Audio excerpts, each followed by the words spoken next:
Hey everybody, this is Joe. Thank you for watching my Giga Texas construction update video. The boring tunnel at Giga Texas was designed to help increase the efficiency of moving vehicles from the factory under the road over to the west outbound lot. And through the spring and early summer, things were looking pretty good. But as you can tell, we're now into September and not much progress has been made here on this end of the tunnel. Now, back in June, when the Prufrock 3 emerged in the south extension of Giga Texas, the boring company put out this post saying that not only has it emerged in the Giga Texas expansion, but the Cyber Tunnel would be online in July. Obviously, that has not happened. So what is going on? Well, there's a number of things that have happened. However, there was also some problems with the road panels used for the road surface inside the tunnel. So I'd like to talk about that and give you an update. What you see here are the road surface panels. These were lined up in early July, getting ready to be installed into the tunnel. Now, these panels use something called fiber reinforcement in the concrete, and that is a way of using short fibers that are randomly oriented and uniformly distributed throughout the concrete during the mixing process, and those fibers can be a variety of different kinds of materials. This diagram shows you the comparison between a fiber reinforcement type of slab or panel and a steel mesh reinforcement panel. Now, on the bottom of the screen is a link for more information if you would like to get even more than what I'll be showing you here in this video clip. There are many reasons why the boring company has chosen to use fiber reinforced concrete for the road surface panels, and here's just a few examples. Now that we've discussed the context and background about the fiber reinforced panels, we can come back to the tunnel at Giga Texas and talk about some of the issues that they've experienced along the way. Now, this is a great image of the tunnel just after it was finished with great lighting from the inside. One of the things that you can tell is based on the drilling technique that they used to start the tunneling, there's two different pitches that are evident here on the front face on this west side of the highway. Another thing that this created was a need to modify the end or the entrance here of the tunnel. At the time, there were 6 of these segments of the tunnel liner, as I've indicated in this image. 2 weeks have now passed for this image of the west side entrance of the tunnel. You can clearly see some of the utilities and the pipework that has been installed on the bottom of the tunnel. This engineering drawing from the boring company shows how it is designed, and you can compare with the real-life example on the left-hand side of the screen. Here is an illustration of what that might look like once that work is completed. At this time, all of the work on the tunnel was progressing quite rapidly, and they were just on the verge of beginning to install these road surface liners. By the 31st of July, you can tell that the road surface panels had been completed throughout the length of the tunnel. However, that changed dramatically not only a week later. By the 5th of August, crews had been busy removing those concrete road surface panels. And what I noticed as they were coming out of the tunnel, many of them were cracked and showed signs of kind of distress or inability to support the weight or the loading that was going on inside the tunnel. This image from the 12th of August is a great close-up of one of the broken road surface panels. And the broken edge on the left is a great view of what happened. Now, one of the things that stood out to me is that with the fiber reinforcement, I would have expected, as this example image shows, to see some of the fiber sticking out at that broken edge, but in fact, I did not. So what I'm speculating, and it's possible, is that there was some problem with the mix of the fibers, and maybe they weren't put enough of them in, or there was some other problem, and it caused these panels to be weaker than expected. And as load was put onto them, they started cracking right down the middle, as these examples show.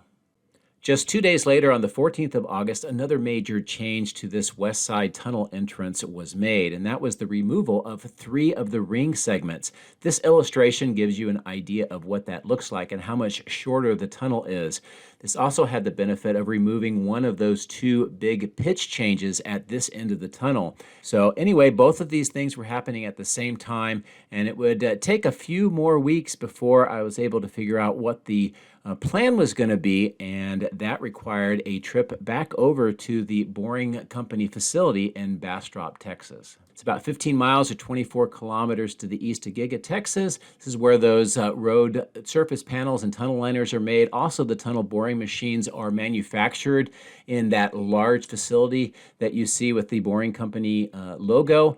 This also shows where they do some of the testing, training, and manufacturing of those liners. This is a great still image from Sean's video, and some of the things that stand out to me. Also, the fact that we can see rebar being used in the new design for the road surface panels for Giga Texas. Now, I put some labels up here just to give you an overall view of what we are looking at. Zooming in closer, this is where those concrete panels for the road surface are being made. There's a form on the ground. There's the rebar cages that are manufactured on the left and more rebar next to the truck. The orange kind of covering, I suspect, is used for the road surface panels curing after they've been poured, and this helps to make sure that it has the proper moisture and temperature. And again, the interesting thing of all of this is showing that they have gone to some sort of rebar reinforcement of these panels. And I think that this is directly related to the cracking issue that we saw earlier over at Giga Texas. So there you have it, a quick review of the current status of the Boring Company tunnel here at Giga Texas, some of the problems that they've encountered along the way, and some additional work that is being done that has kind of delayed them from their hoped for July operational date, but also some things to look forward to. My drones are ready and raring to go. Let's go flying over Giga Texas.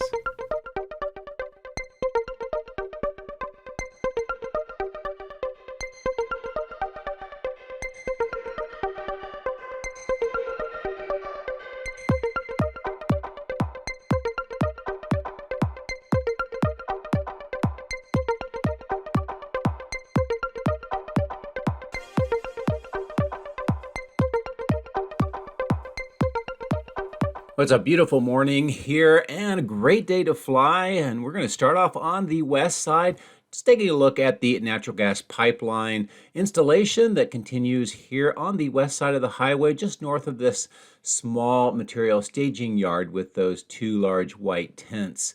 And as we continue to fly back to the south along the route that the natural gas pipelines will take, it's a great just an update of how all of this work is continuing to make progress. And just south of this location, the crews are continuing to work on this concrete structure that ties into the underground storm water management system that will help drain this location once it is completed. And on the other end of this depression is a different kind of that structure, also tied into more of the underground piping.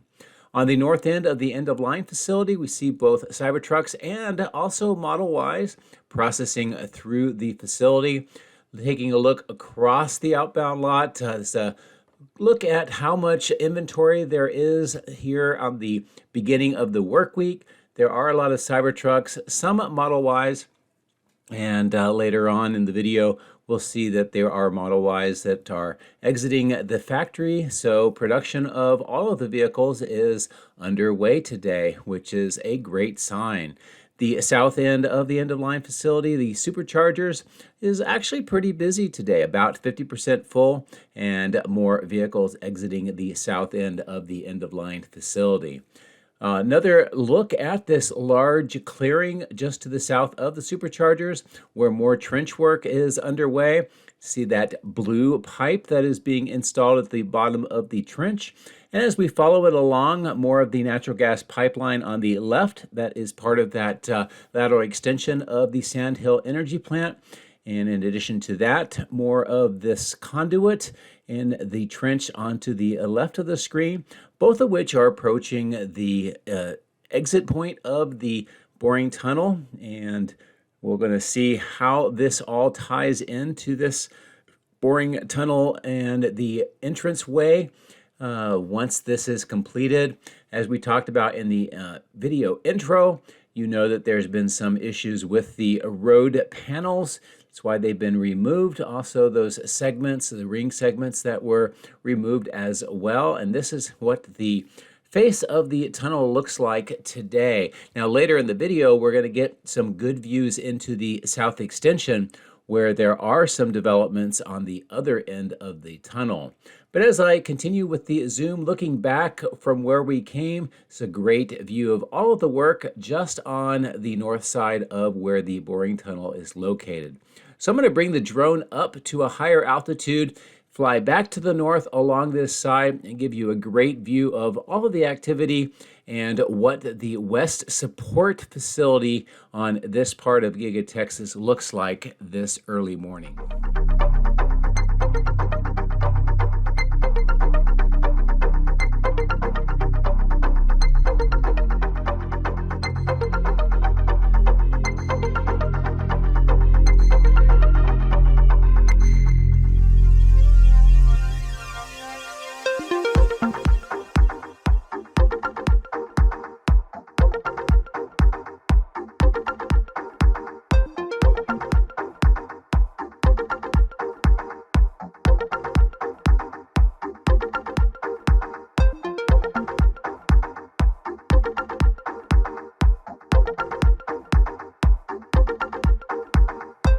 Now resume the narration here on the east side of the highway. Now bring the drone down a little bit lower altitude. We can see there is work on the clearing off to the left in that area where the concrete has been removed. So hopefully we'll see some progress there soon. As we continue to fly to the south, along the west side of the main factory, a couple things that I do want to show you. First, as I mentioned, there are a lot of Model Ys exiting the factory here. This used to be the end of line inside. It's been reconfigured as basically just the exit point, also the marshalling yard where they are all collected until they have enough and get the drivers back, and then they will drive them over to the west outbound lot. And while we're here, I wanted to give you an update on the flagpole base installation. You can see those three fence-like structures and those round concrete footings that have put in. There are large circular depressions that go down into those concrete bases, and that's where the flagpoles will be installed. So it's great to see more progress. Hopefully by the end of this week, we might even see some of the flagpoles being installed. Now, one of the other things that I want to show you is the number of equipment that continues to be arriving on this ramp area. You see some of the crates on this yard truck and a lot of the other crates that have been unloaded and moved out to those trash bins.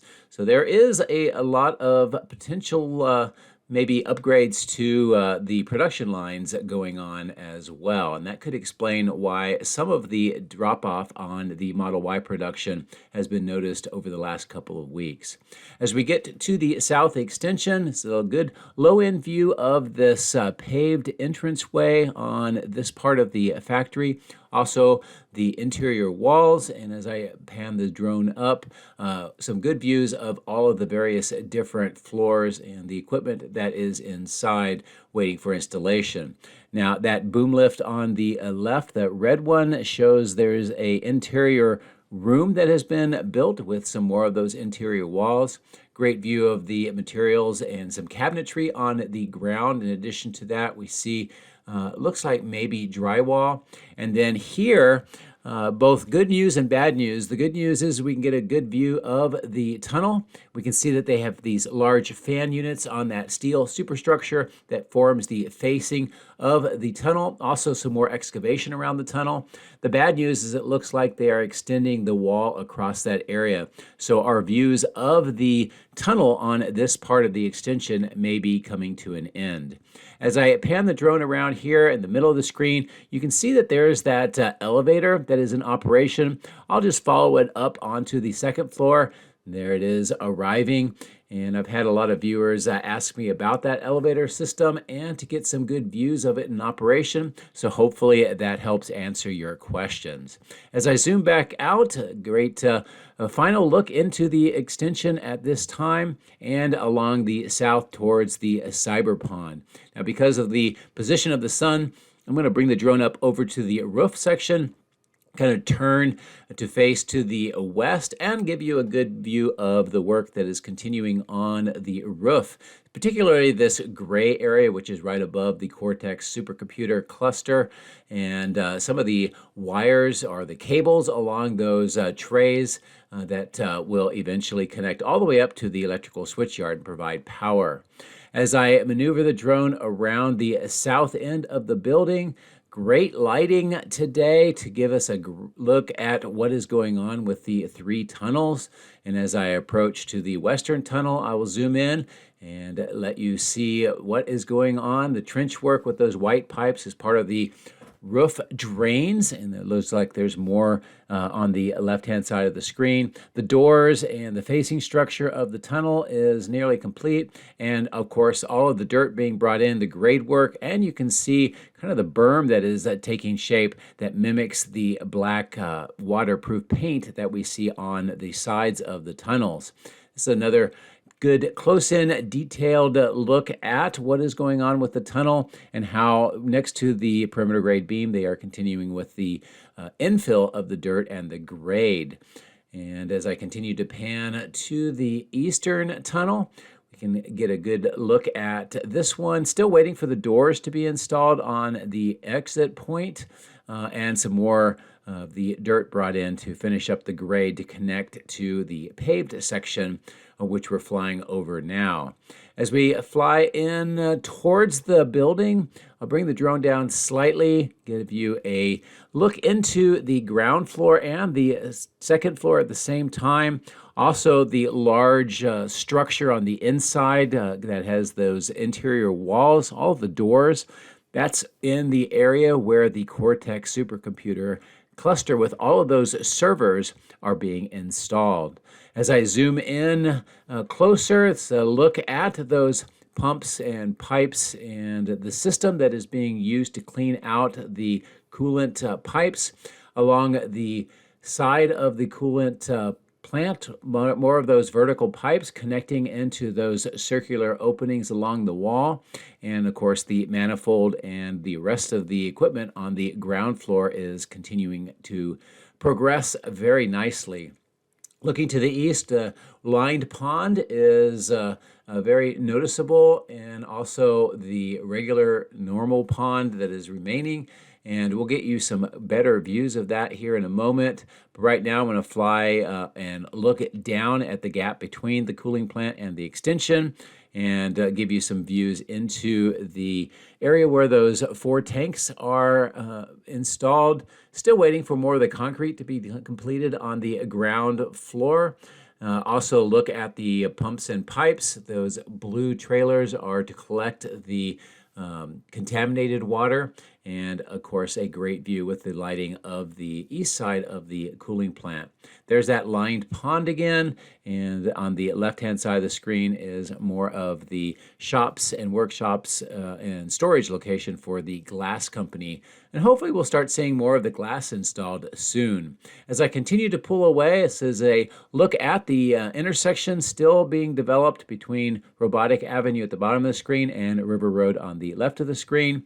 Also, this dirt section with more of the light poles hasn't really had much change in the last week or two, and the privacy fence still on the east side ground floor of the multi-level parking garage as additional testing for new products is continuing.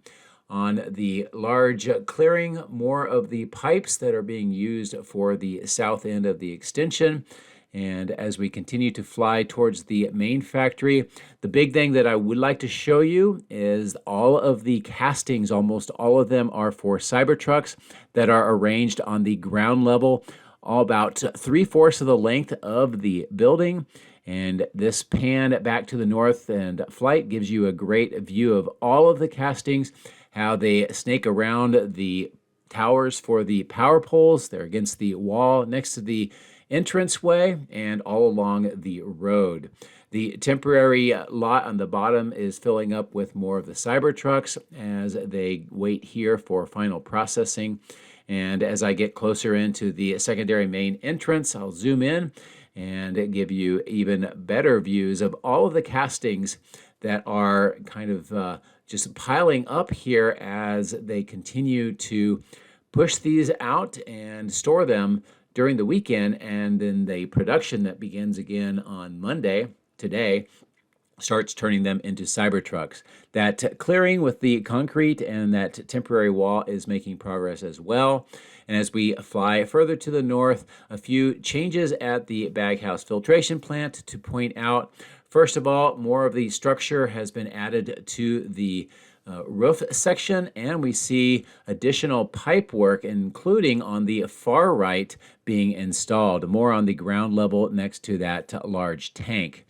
The concrete apron area here continues to develop. The rails for the bridge crane that will help move the dies are very visible. That steel wall in between those two bridge crane rails, and of course more of the groundwork. I also wanted to continue to fly to the north here with the zoom in to show you just all of the castings, including in the parking lot here. They just are overwhelming the amount of space that is available. As I get in closer to the northeast corner of casting, I'll bring the drone back in to give you some lower level views of the work that is going on here. The area that has had the concrete removed on the left with all the dirt has got the footings that have been installed and poured with concrete now. And of course, this is a better view of those rails, that the steel wall and the concrete apron around this section that will support the dies being moved in and out of the casting machine structure. I'm going to fly across the rack mounts and more of the castings here on the northeast corner, and also give you a quick look at all the cables being pulled through the conduit on the left. And as I've mentioned before, all of this connects to the south end, the Cortex data center along the parapet wall of the building, and then underneath Tesla Road to the electrical switch yard. More castings continue to pile up on the north end next to these 4 mobile cooling units. And as we continue to fly along the face of the building, even more of the casting. So definitely something has changed as far as the production of castings here at Giga Texas, particularly over the last few weeks. And more deliveries here to the northwest corner where 4680 batteries are produced. I did want to wrap around the corner briefly and show you the progress with this section that has had the concrete removed. They put some of the yellow moisture barrier down in some forms. The rebar is still sitting on the ground, not been fashioned into the rebar cages yet, and it does look like there's a drain in the middle. So I'll continue to monitor this to see what it is they will build.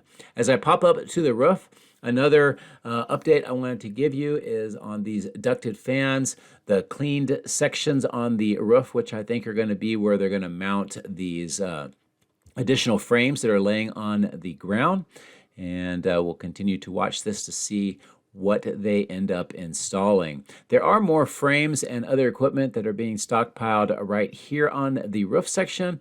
Not sure if it's related to where we sell the ducted fans or not, but it'll be something I continue to monitor. So I'm going to look up towards the clearing just north of Tesla Road, and let's take a look at the cables and conduit work that is underway.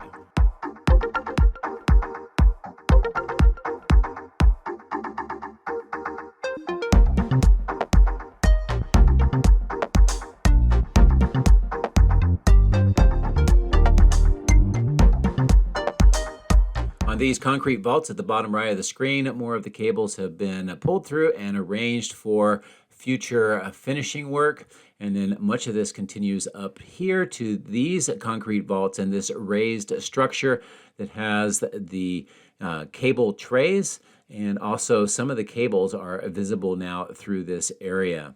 Now I've had a viewer, David, mention that there are more conduits than there are cables that are pulled through. That's possibly giving a future expansion of the electrical system. So that'll be something that we can look forward to in the rest of the year to this year and then well into next year. As I pull away, this is a look from the vantage point of the Megapacks back to the main factory and all of that work where the conduit has been pulled, had the cable through the conduit. And then as I come to this part of the electrical switch yard, I wanted to check in on the excavation work that is underway. It looks like it's just small sections right now, certainly not for a large-scale construction yet, but it'll be something I continue to monitor. They also have been working on this water detention pond, doing some reshaping, and now it looks like that green grass seed is being sprayed along the berms, probably for erosion control.